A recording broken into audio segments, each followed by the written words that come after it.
नासिक में वो कुछ समय रहे थे, महाराष्ट्र में, और वहाँ उनके बहुत सारे भक्त बन गए थे। लेकिन जब वो दूसरा शरीर धारण करके ऋषिकेश आए, कई जगहों पर भ्रमण करते हुए ऋषिकेश में जब वो निवास करने लगे आश्रम में, तो नासिक का उनका एक भक्त उन्हें तलाश करता हुआ ऋषिकेश पहुंचा था। बहुत जगहों पर तलाश करता हुआ, और जब उसने योग साधना आश्रम देखा वहाँ रेलवे रोड पर, तो उस आश्रम के अंदर भी वो आया। तो वहाँ प्रभु जी बैठे हुए थे। उस समय प्रभु जी का दूसरा रूप था, क्योंकि पहले जब जो रूप था उनका जटा वाला, वो अब परिवर्तित हो चुका था। वो पगड़ी पहने हुए थे, बैठे थे, लेकिन उनका जटा वाला एक चित्र वहां लगा हुआ था। तो उस भक्त ने वहां साष्टांग दंडवत प्रणाम किया और अपना परिचय दिया और कहा कि मैं अपने गुरु जी को ढूंढ रहा हूं, जो नासिक में थे और उन्होंने हमें शिक्षा दीक्षा दी थी। अब वो पता नहीं कहाँ मिलेंगे, कहीं तीर्थों पर मिलेंगे, कहीं ऐसे हिमालय के स्थानों पर मिलेंगे, कहाँ मिलेंगे, मैं घूमता हुआ। वो योगी थे और बिल्कुल ऐसे ही थे। ऐसा लगता है कि यही है जो चित्र इनका सामने लगा है। प्रभु जी ने कहा, भाई हमें तो मालूम नहीं। हाँ यही होंगे, यही ऐसे ही होंगे, यही होंगे। प्रभु जी ने ऐसी बात कही जिसके दो अर्थ लगते थे कि हाँ यही होंगे। इस तरह की बात कि हाँ खोजते रहो, यही होंगे। उसके बाद वो फिर प्रभु जी के गुणों को गाता हुआ उनका वो भक्त फिर और जगह उन्हें तलाश करने के लिए निकल गया था। तो वो 32 साल की उम्र में, तो सन 1994 में जो प्रभु जी का जो विग्रह, उनका जो स्वरूप यहाँ स्थापित हुआ होगा, तो उसको आज अब 32 साल हो गए। 94 के बाद अब 2026 में 32 साल हो जाते हैं। तो 32 साल के बाद प्रभु जी ने अपना नया जो स्वरूप है, नया जो विग्रह है, वो धारण किया है। तो ये भी अपने आप में एक बहुत ही अद्भुत घटना है, बहुत ही एक प्रकार का विचित्र संयोग है। अब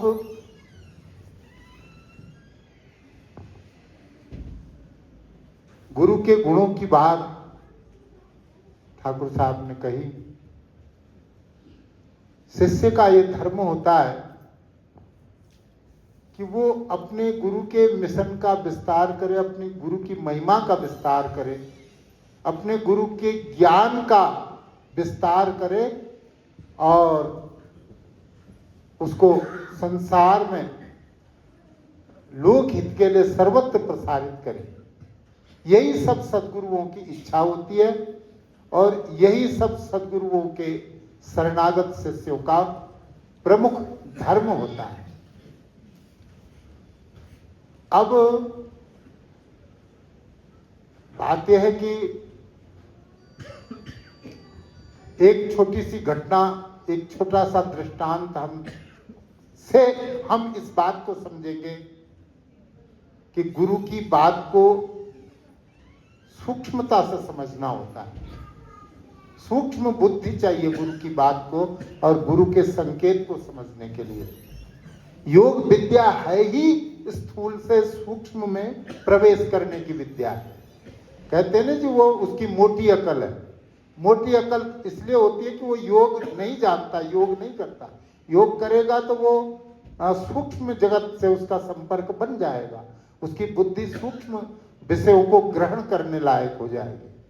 तो अब हम ये समझेंगे कि शिष्य गुरु के कार्य का विस्तार या गुरु के ज्ञान का विस्तार वो कैसे करे। देखिए, एक गुरु के 2 शिष्य थे। अब गुरु जब बहुत वृद्ध हो गए तो गुरु ने विचार किया कि मैं अपने मिशन के विस्तार की जिम्मेदारी किसे सौंपूं, अपने ज्ञान के विस्तार के प्रचार प्रसार की जिम्मेदारी किसे सौंपूं। क्योंकि जब तक ज्ञान के प्रचार प्रसार से ही मानव जाति का कल्याण होता, मानव जीवन सफल होता और संतों को और गुरुओं को सबका कल्याण करने में ही आनंद आता। अगर ऐसा ना हो तो गुरुओं का आनंद नहीं आता। तो अब उनको ये एक विचार उनके मन में आया कि अब मेरा शरीर ज्यादा नहीं रहेगा, तो उन्होंने सोचा कि मैं अपने दोनों शिष्यों की परीक्षा लूं। उन्होंने अपने दोनों शिष्यों को बुलाया और उनसे कहा कि देखो बेटा, बात यह है कि मैं तुम्हें कुछ दे रहा हूं, इसे आपने सुरक्षित रखना है। उन्होंने क्या किया कि एक एक पाथा यानी 2-2 सेर गेहूं दोनों शिष्यों को दे दिया, 2-2 सेर गेहूं, और कहा कि ये जो गेहूं मैं तुम्हें दे रहा हूं, कणक गेहूं, इसे बिल्कुल संभाल कर रखना, सुरक्षित। इस गेहूं का कुछ ना बिगड़े, सुरक्षित। और जब मैं मांगूंगा तो मुझे ये सुरक्षित मिलना चाहिए, सुरक्षित वापस मिलना चाहिए। मैं कभी भी मांग सकता हूं, साल, 2 साल, 6 महीने में। अब वो दोनों शिष्य गेहूं, 2-2 सेर गेहूं उनको मिले थे। एक शिष्य ने क्या किया कि वो गेहूं ले जा करके अपना जो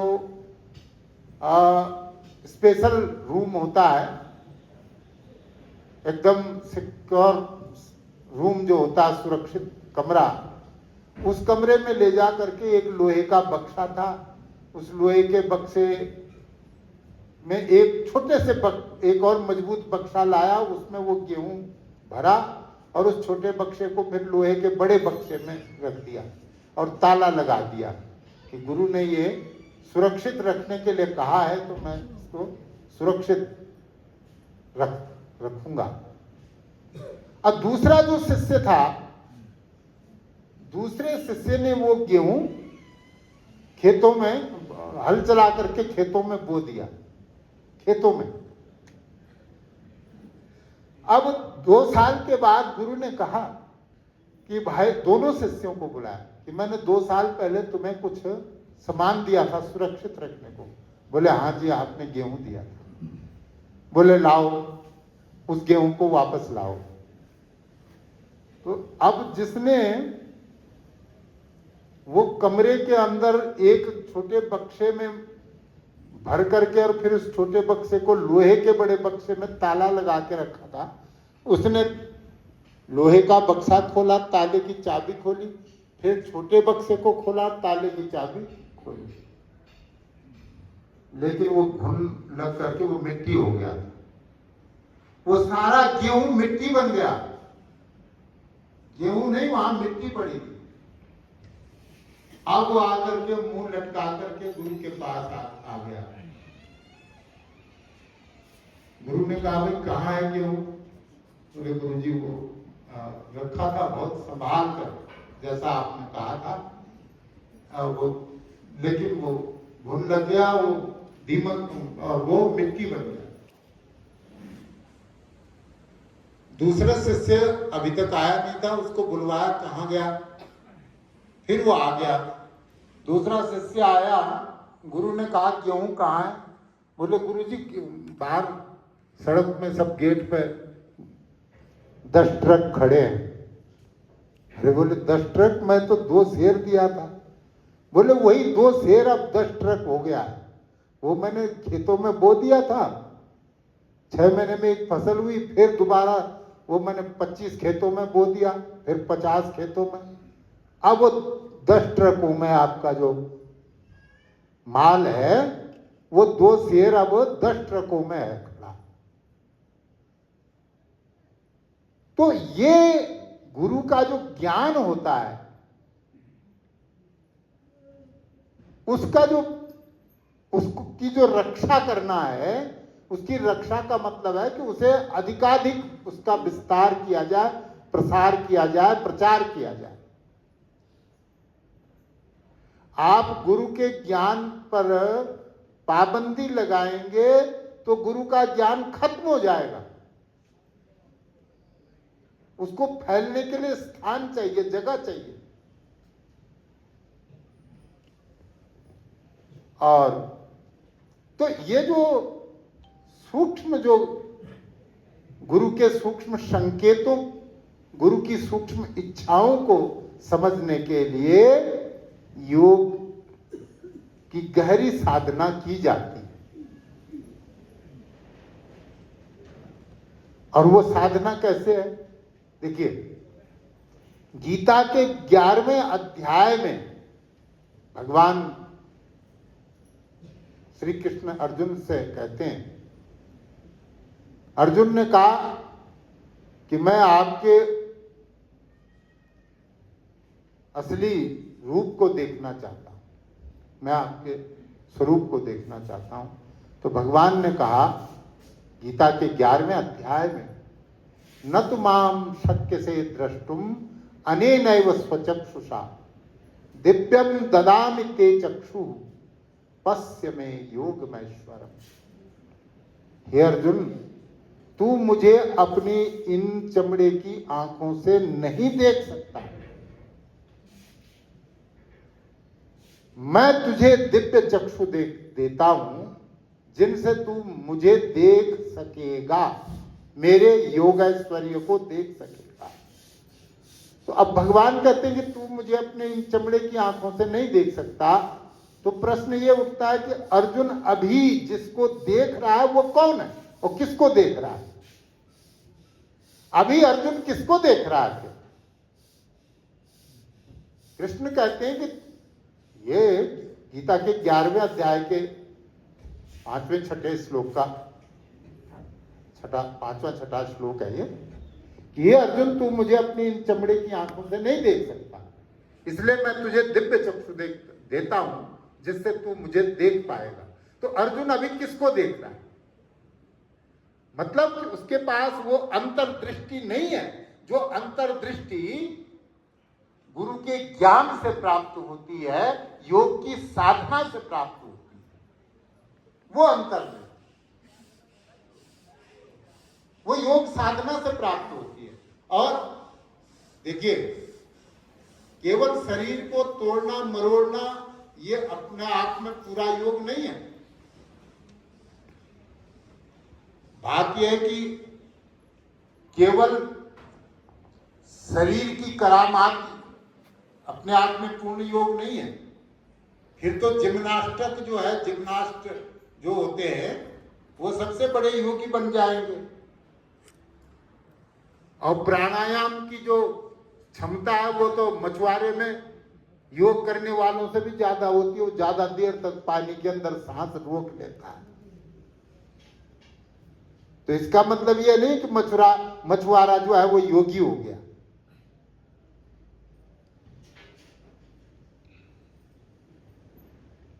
तो भावमयो जनार्दन, भगवान भावना में वास करता है। हम जब प्राणायाम करते हैं तो प्राणायाम के समय हमारी भावना क्या है, हमारा विचार क्या है, उस हिसाब से हमारा विश्वास कैसा है, हमारी श्रद्धा कैसी है, आसन करते समय, प्राणायाम करते समय, उस पर हमारी योग सिद्धि निर्भर करेगी। उसके हिसाब से हमें योग में सफलता प्राप्त होगी। केवल सांस को रोक लेने से योग सिद्ध नहीं होगा। केवल शीर्षासन में घंटों तक, हमने देखा, एक दिन मैं खुद देख रहा था लाइव, एक रिटायर फौजी थे शायद, तो वो इसमें जो ये होती है गाड़ी यूटिलिटी पिकअप, तो पिकअप में वो डाले में जो है वो शीर्षासन में हो गया, शीर्षासन। और वो गाड़ी 3 घंटे तक बहुत बड़े शहर की गलियों में भागती रही और वो शीर्षासन पे रहा 3 घंटे। 3 घंटे शीर्षासन पर, और गाड़ी 3 घंटे जो है भागती रही शहर की गलियों में। पर वो योग, कहने का मतलब यह है कि वो योग सिद्धि नहीं है।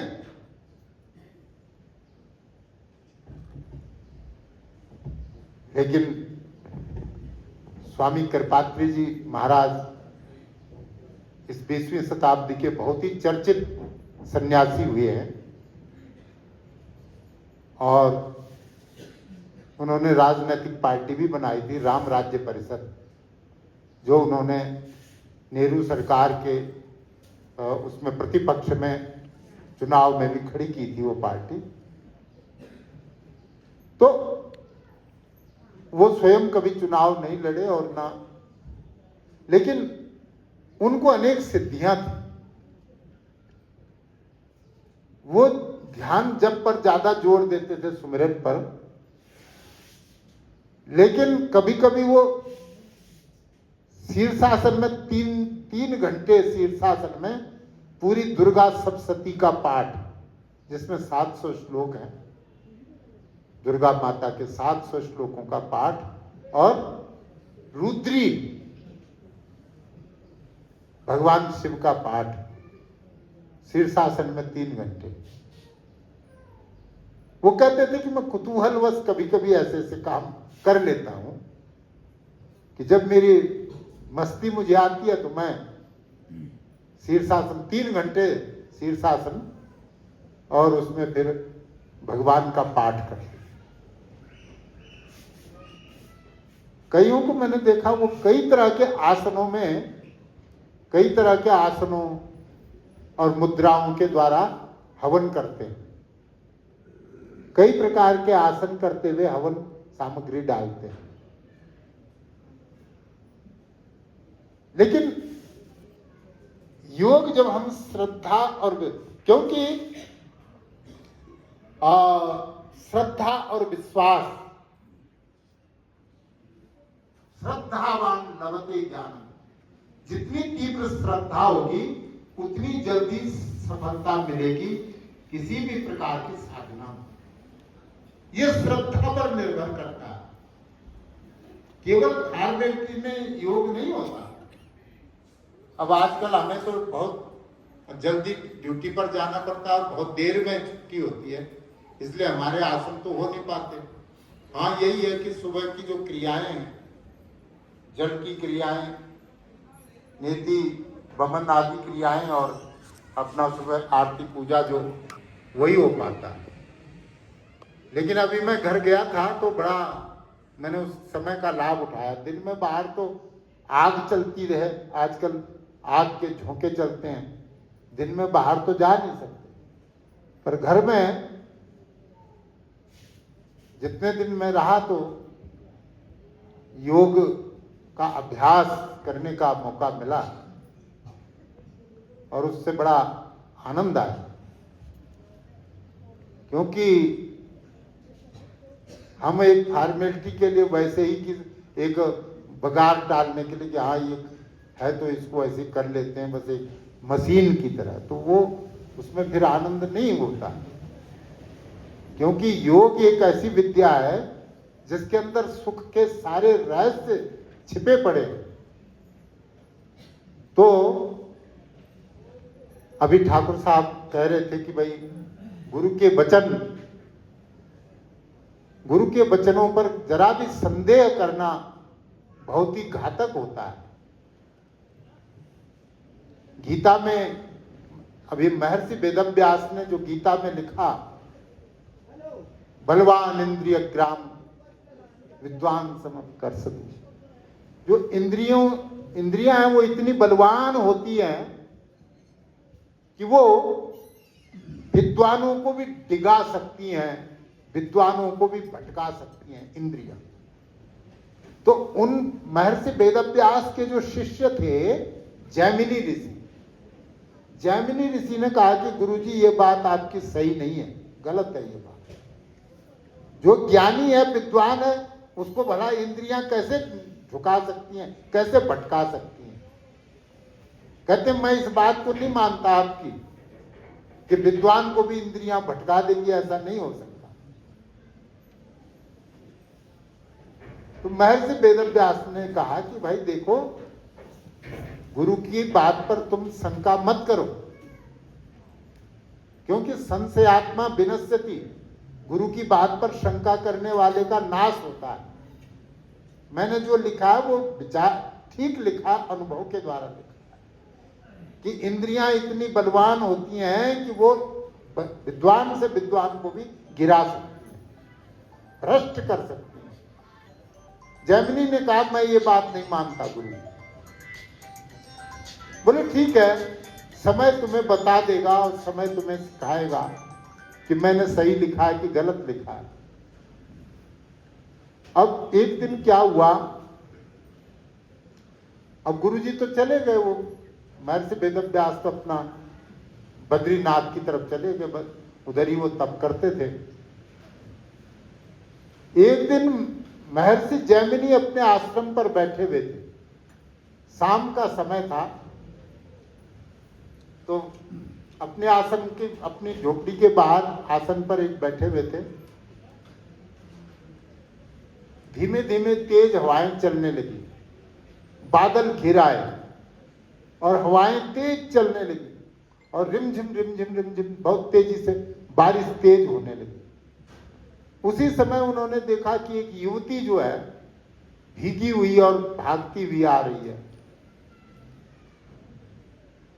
अब वो युवती पास में आई, बहुत परेशान थी। उसने जैमिनी ऋषि को प्रणाम किया और कहा कि महाराज, मैं नजदीक किसी गांव से आई थी, रास्ता भटक गई और अब मौसम खराब हो गया, तूफानी बारिश आ गई, मैं कहाँ जाऊं, मुझे आप शरण दीजिए। बोले भाई, हम अब किसी भी प्रकार की स्त्री को अपने आश्रम के नजदीक नहीं मानते, बिल्कुल। बोले महाराज, मैं कहाँ जाऊं, आप संत हैं, योगी हैं, मुझ पर दया करिए, मैं शरणागत हूं, अब रात होने वाली है, मैं कहाँ जाऊं। हे ऋषिवर, आप दया कीजिए, मेरे से आपको कोई तकलीफ नहीं होगी। अब ऋषि ने विचार किया क्या कर। ऋषि ने कहा अच्छा ऐसा है। ऋषि अपने उस समय अपनी कुटिया में थे, बाहर से उसने खटखटाया था, अंधेरा हो गया था, तूफान चल रहा था। ऋषि अपनी कुटिया के अंदर थे। उसने रोने की आवाज आई ऋषि को और उसने दरवाजा खटखटाया। फिर ऋषि ने अंदर से ही पूछा कि भाई तुम कौन हो। बोले मैं ऐसे ऐसे रास्ता भटक गई हूं। उसने कहा हम स्त्रियों का मुंह नहीं देखते और ना स्त्रियों को अपने आश्रम में आने देते, इसलिए तुम कहीं भी जाओ। उसने कहा मैं अब कहाँ जाऊं, तूफान, बारिश हो रही, तूफान चल रहा, घोर जंगल है, मुझ पर दया करो। तो फिर ऋषि ने दरवाजा खोला और कहा कि उसकी तरफ देखा नहीं, युवती की तरफ, लड़की की तरफ देखा नहीं। उससे कहा अच्छा तुम एक कोने पर बैठ जाओ, मैं यहां पर जप कर रहा हूं। फिर दरवाजा बंद कर दिया। फिर अब मन जप में न लगे, सोचा पता नहीं कौन है, वो कैसी है, कहां से आई है, चलो थोड़ा देख ही लेता हूं कौन है। फिर देखा धीमे से उधर कोने की तरफ। फिर अपना ध्यान में बैठ गए, लेकिन फिर ध्यान ना जमे। फिर लगा कि ये कौन होगी, कहां से आई होगी। उसी में दिमाग जो है वो भटकने लगा। तो ऋषि ने सोचा कि, फिर ऋषि जो है वो, उन्होंने कहा कि अच्छा ऐसा है, तुम इस कमरे में सो जाओ, इस कुटिया में, और मैं बाहर पेड़ के नीचे अपना, वहां पर वृक्ष के नीचे अपना जाप कर लूंगा। तुम कुंडा लगा दो और मेरे, कोई भी आ जाए, मेरे भी कहने पर मत खोलना। अब उसने कुंडा लगा दिया अंदर से, वो लेट गई। ऋषि बाहर अपना पेड़ के नीचे। फिर ऋषि को वही होगा कि भाई ये कौन है, कहां से आई है, कैसी है, इसको ठीक से देखा नहीं। फिर ऋषि परेशान हो गए, फिर खड़े हो गए। फिर ऋषि ने दरवाजा खटखटाया। देर तक खटखटाते रहे, उसने खोला नहीं। फिर उसने पूछा कौन है? बोले भाई मैं हूं जैमिनी। बोले क्या बात है? बोले जरा दरवाजा खोलो। बोले आपने मना किया, दरवाजा नहीं खुलेगा। बोले भाई मैं खुद बोल रहा हूं दरवाजा खोल दो। बोले दरवाजा नहीं खुलेगा। अरे भाई, बोले मैंने बोल दिया था कोई बात नहीं, अब मैं बोल रहा हूं दरवाजा नहीं खोला। फिर बाद में ऋषि बैठ गए पेड़ के नीचे, फिर मन नहीं लगा, फिर ऊपर झोपड़ी का ऊपर से का हिस्सा खोला, फिर ऊपर झोपड़ी पे चढ़ गए और उस वहां से फिर नीचे, अंदर तो दीपक जल रहा था, फिर ऊपर झोपड़ी का एक हिस्सा खोल करके फिर अंदर कूदे, अंदर गए। तो वो युवती उठ करके बैठ गई। बोले आप क्यों आए अंदर? बोले नहीं नहीं कोई बात नहीं, घबराओ। बोले ऐसा है तुम बहुत सुंदर हो। तो बोले फिर क्या? बोले ऐसा है कि मैं तुमसे विवाह करना चाहता हूं। बोले महाराज बात यह है कि विवाह आप अगर करना चाहते हैं तो मेरी तो फिर एक शर्त है कि अगर आप मुझे अपनी पीठ पर बिठा करके और घुटनों के और हाथों और घुटनों से चल करके यहाँ से 2 किलोमीटर दूरी पर जो भगवती माता का मंदिर है वहां तक मुझे ले जाएंगे, अपनी पीठ पर बिठा करके, हाथ और घुटनों से, पैरों से, हाथों और घुटनों से चल करके, तो तब मैं आपसे शादी करूंगी। तो ऋषि ने विचार किया, कहा मुझे सोचने का समय दो। फिर सोचा कि रात है, घोर जंगल है, तूफान है, यहां कोई देखने वाला नहीं है, तो मैं इसकी शर्त मान लेता हूं। ऋषि ने कहा ठीक है, तुम मेरी पीठ पे बैठ जाओ। अब ऋषि जो है अपने घुटनों से और हाथों से और हाथ की कोहनियों से और घुटनों से चलने लगे और उसने ऋषि की जटा पकड़ ली जैसे लगाम पकड़ते और चल पड़े। अब चलते हुए ऋषि के घुटने छिल गए, हाथों के वो कोहनियां छिल गई, खून निकलने लगा, कपड़े तो फट ही गए थे, लंगोटी पहनी हुई थी वो भी फट गई। चलते रहे। अब चलते चलते 2 किलोमीटर दूर जाते जाते ऋषि का सांस फूल गया, तमाम लहू लुहान कांटों से और उससे। अब वहां जब मंदिर आ गया, मंदिर की सीढ़ियां थी ऊपर तक, तो उस युवती ने कहा कि महाराज आप यहीं पर रहिए, मैं दर्शन करके आती हूँ। वो सीढ़ियां चढ़ करके ऊपर चली गई। अब 5 मिनट, 10 मिनट, 15 मिनट, आधा घंटा इंतजार करते करते ऋषि बेचैन हो गए, कहाँ गई? आई नहीं। अब ऋषि बेचैन हुए। अब जब ज्यादा ही देर हो गई तो ऋषि फिर सीढ़ियां चढ़ के ऊपर को गए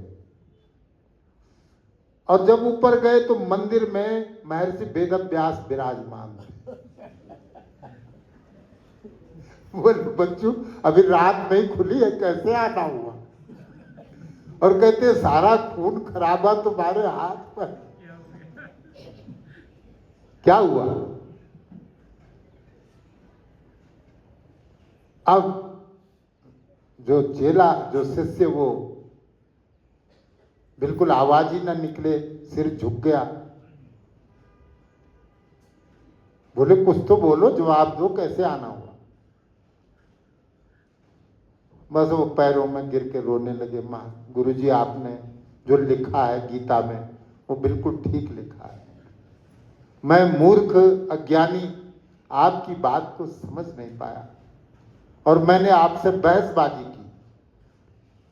ये महर्षि जैमिनी 6 दर्शनों में जो मीमांसा दर्शन है उसके आचार्य हुए महर्षि जैमिनी। जो हमारे 6 दर्शन हैं आस्तिक दर्शन, उनमें जो कर्म मीमांसा, जो मीमांसा है, पूर्व मीमांसा दर्शन, उसके आचार्य हैं। और महर्षि वेदव्यास वेदांत दर्शन के आचार्य। तो महर्षि वेदव्यास से जैमिनी ऋषि ने जो उनकी बातों पर शक किया, संदेह किया और गुरु से बहसबाजी की, जो महर्षि काकभुसुंडी की हम रोज भविष्यवाणी करते हैं, महर्षि काकभुसुंडी ने भी अपने गुरु लोमस ऋषि से बहस की थी इसी प्रकार से, अनावश्यक अनुचित ढंग से बहस की थी गुरु के साथ में। और गुरु ने कहा था कि भाई जा तू कौवा हो जा, कौवे की तरह काहे काहे तूने मेरे साथ किया। लेकिन ऋषि बहुत त्रिकाल की क्या, वो काकभुसुंडी तो प्रलय में भी वो उनका शरीर नहीं छूटता है, महर्षि काकभुसुंडी तो अजर अमर है। तो वो अपने गुरु के इस साप को उन्होंने वरदान माना और बड़ी खुशी खुशी कौवे का शरीर धारण किया कि ये जो है मुझे हर समय अपने गुरु की स्मृति, अपने गुरु की याद कराता रहेगा और मेरे लिए ये शरीर जो है पश्चाताप का और अपने शुद्धिकरण का साधन है। क्योंकि कौवे को सबसे नीच पक्षी माना जाता है कौवे, तो उस पक्षी का शरीर जो पुराणों में लिखा है, यद्यपि वास्तविक उनका शरीर किस प्रकार का है हमें नहीं मालूम, क्योंकि पुराणों की जो भाषा है, पुराण जो रचे गए हैं वो सिद्ध ऋषियों ने रचे हैं और उसमें उन्होंने कोड वर्डिंग का प्रयोग किया है, सांकेतिक भाषा का प्रयोग किया। अब सांकेतिक भाषा को तो खग जाने, खग ही की भाषा, ऋषियों की भाषा वही समझ सकता है जिसकी साधना ऊपर उठी हुई है। देखो हमने कई बार पतंजलि योग दर्शन पढ़ा, रटा भी उसके सूत्रों को, पर हमें योग समझ में नहीं आया। हम कभी कभी ठाकुर साहब से जब योग की चर्चा करते हैं तो ठाकुर साहब उन सूत्रों के रहस्यों को खोलने लगते हैं, उस पर उनका गजब की पकड़ है। पतंजलि योग दर्शन के उन सूत्रों के ज्ञान का जब ये व्याख्या करते हैं, हालांकि सूत्र इनको पता नहीं है, याद नहीं है, लेकिन उनका जो व्यवहारिक प्रैक्टिकल जो सिस्टम है उसको जब ये बताते हैं तो हैरानी होती है। क्योंकि ऋषियों की जो भाषा है, क्योंकि पतंजलि योग दर्शन भी ऋषि की भाषा है, ऋषि के सूत्र है, और वो भाषा वही समझ सकता है जिसने साधना की है। पक्षी की भाषा समझनी है तो पक्षियों के बीच रहना पड़ेगा ना, तभी पक्षियों की भाषा समझ में आए। अब ऋषियों की भाषा को समझना है तो अब मोटे अर्थ में, अब मैं देखता हूं कि कई विधर्मियों की जो पत्रिकाएं हैं वो हमारे धर्म का उपहास करती थी। इनके जी फलाने पुराण में लिखा है कि काशी में जाकर गंगा में डूब मरने से सीधे मुक्ति मिलती है, या प्रयागराज में जो अक्षय बट है, बड़ का पेड़, उसमें फांसी लगाने से मुक्ति मिलती है। और हुआ ऐसा ही, सैकड़ों ने प्रयागराज में जो अक्षय बट है, अक्षय बट का एक पेड़ है जो कभी नष्ट नहीं होता, तो उसमें कईयों ने फांसी लगा के मर गए कि यहां मरने से मुक्ति मिलती है। और जब सैकड़ों मर गए तो अंग्रेजों के जमाने में उसको बाउंड कर दिया गया, उसको बंद कर दिया गया चारों तरफ से। फिर जब वो राम मंदिर का आंदोलन चला और बहुत ज्यादा मॉब चल पड़ी, तो उस समय जो मुलायम सिंह यादव मुख्यमंत्री थे, तो हिंदुओं का दिल जीतने के लिए उन्होंने उस अक्षय वट के दरवाजे खुलवा दिए थे, जिसको बंद कर दिया गया था अंग्रेजों के टाइम में, क्योंकि वहां लोग फांसी लगा लेते थे कि भाई यहाँ पर मरने से मुक्ति हो। या काशी में गंगा में डुबकी लगाने से मुक्ति मिलती है, तो इस बात का फिर जो सरिता आदि जो मैगजीनें निकलती थी, जो दूसरे ईसाई आदि धर्मों से प्रभावित जो पत्रिकाएं थी, उसमें मैं पढ़ता था लेख, उसमें मजाक उड़ाए होते थे कि देखो जी इनके फलाने पुराण में लिखा गंगा में डूब मरने से मुक्ति मिल जाती है। असल में उसमें यद्यपि हमारे पुराणों में बात लिखी है कि गंगा में डुबकी लगाने से पाप नष्ट होते हैं और होते हैं, लेकिन उसके पीछे उसकी व्याख्या, उसकी कमेंट्री, उसकी व्याख्या क्या है? जैसे उत्तरायण दक्षिणायन, अब हमारे जो जंत्री वाले हैं, हमारे जो, तो उनका तो यही है कि भाई जब सूर्य उत्तर की ओर जाता है तो